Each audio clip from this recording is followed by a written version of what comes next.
ಕಾಲು ಕಿಲ ಇಡೀ ಹೊದಳು first class ಹೊದಳು ತಂದು ಬಿಸಿಲಿಗೆ ಹಾಕಿ ಕಸವೆಲ್ಲ ತೆಗೆದು ಕ್ಲೀನ್ ಮಾಡಿ ಮತ್ತೆ ಅದರ ಹುಡಿ ಮಾಡಿ ಗಡಿ ಗಡಿಯಾಗಿ ನೈಸ್ ಹುಡಿ ಮಾಡಲಾಗ ಮತ್ತು ಕಾಲು ಕಿಲ ಹೊದಳು ಹಿಂಗೆ 3/4 ಕಿಲೋ ಬೆಲ್ಲ. 3/4 ಬೆಲ್ಲಕ್ಕೆ ಒಂದು 2 ಗ್ಲಾಸ್ ನೀರು ಹಾಕಿ ಪಾಕ ಮಾಡಬೇಕು, ಬೆಲ್ಲದ ಪಾಕ. ಈಗೆಲ್ಲ ರೆಡಿ ಆಯ್ತು, ಈಗ ನಿಮಗೆ ತೋರ್ಸಕ್ಕಾರೆ ಅದೇ ನೂಲು ಪಾಕ ಬರಕ್ಕೆ ಅಂತ ನೂಲು ಪಾಕ ಆಗೋದು ಅದೇ. ಅದಕ್ಕೆ ಮತ್ತು ಒಂದು ಗಡಿ ಕಾಯಿ, ಅದಕ್ಕೆ ಒಳ್ಳೆ ಟೇಸ್ಟ್ ಅಪ್ಪಲೆ ಕಾಯಿ ಹಾಕಿ ಕುದಿಯಕ್ಕೆ ಒಂದು 10 ಮಿನಿಟ್ ನೂಲು ಪಾಕ ಬರೀಕು. ತಣದ ನಂತರ ಅದಕ್ಕೆ ಮಿಕ್ಸ್ ಮಾಡಿ ಹುಡಿ ಮಾಡಿದ ಹೊದಳನ್ನ ರಜಾ ಏಲಕ್ಕಿ ಹುಡಿ ಹಾಕಿ ಅದಕ್ಕೆ 1 ಚಮಚ, ಒಂದು 1/4 ಕಿಲೋ ಹೊದಳಿಗೆ ಒಂದು 100 ಗ್ರಾಮ್ ಎಳ್ಳು ಅದಕ್ಕೆ ಹಾಕಿ ಮತ್ತೆ ಹೀಗೆ ಮಿಕ್ಸ್ ಮಾಡ್ರೆ ಆಗ್ತಿದ.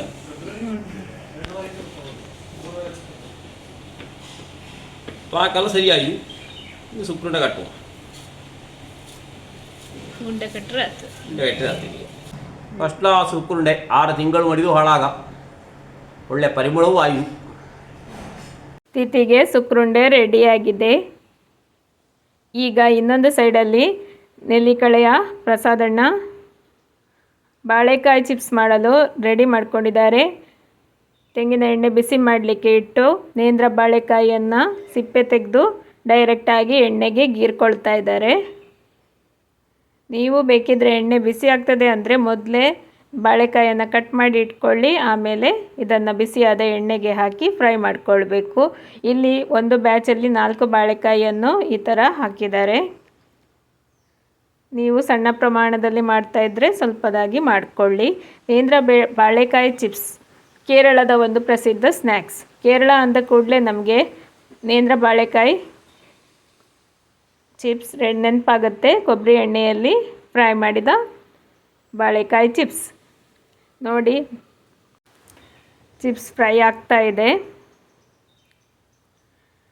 ಈ ನೇಂದ್ರ ಬಾಳೆಕಾಯಿಯಲ್ಲಿ ನೀವು ಚಿಪ್ಸ್ ಮಾಡಿದರೆ ಚಿಪ್ಸಿಗೆ ಯೆಲ್ಲೋ ಕಲರ್ ಬರ್ತದೆ, ಒಳ್ಳೆ ಅರಶಿನದ ಬಣ್ಣ. ಏನು ಬಣ್ಣ ಹಾಕ್ತಾ ಇಲ್ಲ, ಇದು ಒಳ್ಳೆ ಯೆಲ್ಲೋ ಕಲರಲ್ಲಿ ಬರ್ತದೆ. 7 ರಿಂದ 8 ನಿಮಿಷದಲ್ಲಿ ಒಂದು ಬ್ಯಾಚ್ ಚಿಪ್ಸ್ ರೆಡಿ ಆಗ್ತದೆ.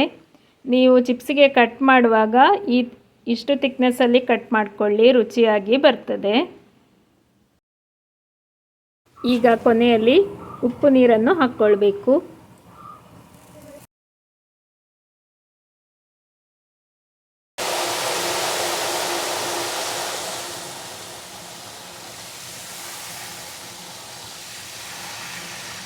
ಉಪ್ಪು ನೀರು ಹಾಕಿ ಅದು ಶಬ್ದ ಬಪ್ಪನು ನಿಂದರ ಆತಲ್ಲ.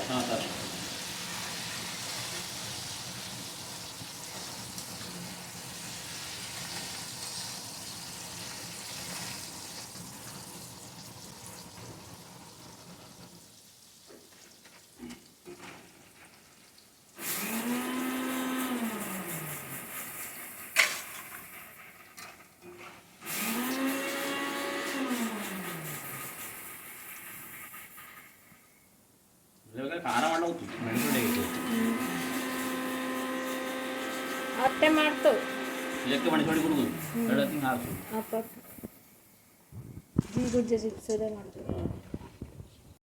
ಈ ವಿಡಿಯೋ ನಿಮಗೆ ಇಷ್ಟವಾಗಿದ್ದಲ್ಲಿ ಅಕ್ಷತಾಕ್ಕೆ ಯೂಟ್ಯೂಬ್ ಚಾನೆಲನ್ನು ಲೈಕ್, ಶೇರ್, ಸಬ್ಸ್ಕ್ರೈಬ್ ಮಾಡಿ. ಧನ್ಯವಾದಗಳು ಮತ್ತು ಎಲ್ಲರಿಗೂ ಶುಭ ದಿನ.